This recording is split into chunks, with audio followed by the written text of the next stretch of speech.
আমি আজকে মশার সাথে সাক্ষাৎ করছিলাম। আমি তাদেরকে জিজ্ঞাসা করলাম, তোমরা ময়লা পানিতে ডিম পাড়ো কেন?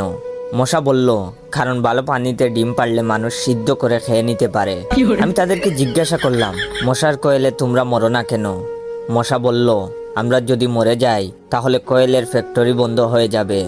আমি আবারও তাদেরকে প্রশ্ন করলাম, তোমরা মানুষের কানের কাছে এসে জ্ঞান জ্ঞান করো কেন? মশা বলল, কারণ মানুষের পায়ের কাছে কিংবা অন্য কোথায় জ্ঞান জ্ঞান করলে মানুষ শুনতে পায় না, তাই। আমি তাদেরকে জিজ্ঞাসা করলাম, আমি শুনেছি পুরুষ মশারা নাকি রক্ত খায় না, তাহলে ওরা কি খায়? মশা বলল, পুরুষ মশারা শুধু বউয়ের বোকা খায়।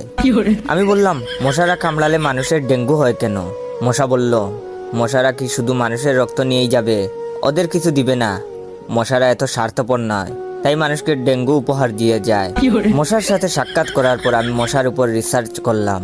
মশা অনেক ধরনের হয়, যেমন পড়তে বসলে যে মশায় কামড়ায় তারা হলো অশিক্ষিত মশা, খেতে বসলে যে মশা কামড়ায় তারা হলো ক্ষুধার্ত মশা, ঘুমানোর পর যে মশা কামড়ায় তারা হলো কাপুরুষ, জেগে থাকা অবস্থায় যে মশা কামড়ায় তারা সাহসী, মশারির মধ্যে যে মশা কামড়ায় তারা হলো অতিরিক্ত শেষরা, মাঝরাতে যে মশা কামড়ায় তারা হলো সিঙ্গেল, টয়লেটে যে মশা কামড়ায় তারা হলো নির্লজ্জ, দিনের বেলা যে মশা কামড়ায় তারা একটা ছোট লোক।